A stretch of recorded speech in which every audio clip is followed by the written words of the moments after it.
So I want to share with you the Rhino USA shovel. It's a collapsible one, super small, goes nice and compact, but will open up and deploy really easily for you to be able to shovel out a fire pit, dig yourself out if you get stuck. But it also has a pick as well at the back, so you can trench with it. We had to do some trenching when we were staying in a really rainy campsite that was on a hill. We were able to run some trenches and have the water run around our system.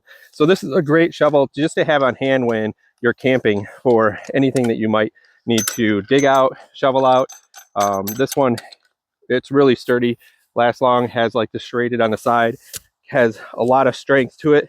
And mostly I just like how compact it is. You know, it really goes down small pretty quickly, just like that, and then goes into its case and stores away and doesn't get anything dirty in my rig, but it's there when I need it.